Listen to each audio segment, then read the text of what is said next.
Og karon mga bay kay gipahimo man ko og spiral. So nakahimo na kog spiral diha mga bay kanang naimurag hagdan. So para manindot pod siya ang tan-awon, ako sa gibutangan og mga design mga bay. So kani diri sa ubos mga bay wala pala mahuman hasaag dire sa babaw anan. So ako sa gihimo og kuan mga bay kanang murag kamalig-kamalig ba nga kana ganing silbi mura sa tan-awan nimo ba. Para nindot sa siya design, pero wala pa ni siya mahuman mga bay. Ako apo gani siyang tiliwason. So kung ganahan mo makakita yun sa ako paghimo, tara simple ra kay mga bay, kapihan sabi. So una mga bay kay nagkuha kog screen nga katong pino kay mga bay niya gisprayhan ako og silver ang color.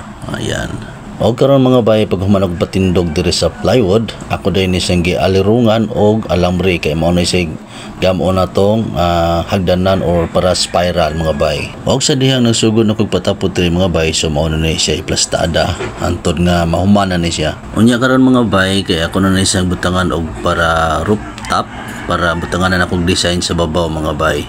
So na siya bell mga bay. So purpose ana design ra gud in town mga bay.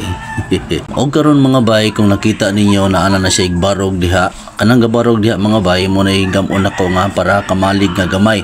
Unya mga bay naa po na siya lingkuranan.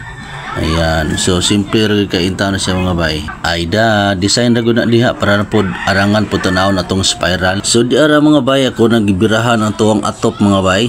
Ayan, so butangan tanagapas diha kay para dili pod makita na tong sinumpayan da kay huga po kayo og tanaon. Diskarte ra gud nga pagmalupitan mga bay ba. Ug sa wala magdugay mga bay, mao na ni ang plastada sa to ang pa-spiral mga bay o. Medyo tsada na gid siya tan-awon para nako mga bay o.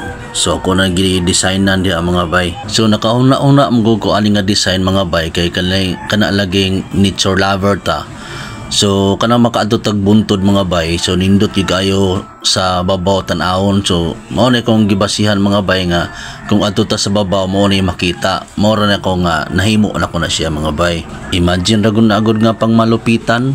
So kani siya mga bay dako po kay ni siya og kulang. So kung nakita ninyo sa ubos mga bay, wa pa gina siya mga design. So diri sa babaw ato sa nagdungagan naa sa tay idungag diha mga bay para nindot kay siya tan-awon. Kana ganing maka-attract sa mata bisag simple but nice. Baya kanagong project dili mo na angay gud nga tinud-on, ang importante nga makapasara ka nakaikapakita sa maestro nga nahimuon nimo ang inyong project ana arana. At kung bago ka pa lang sa video na ito ay huwag kalimutang mag-subscribe, like, comment at click na rin po yung notification bell mga boss para magiging updated po kayo sa bagong upload natin ng mga videos. Salamat mga boss.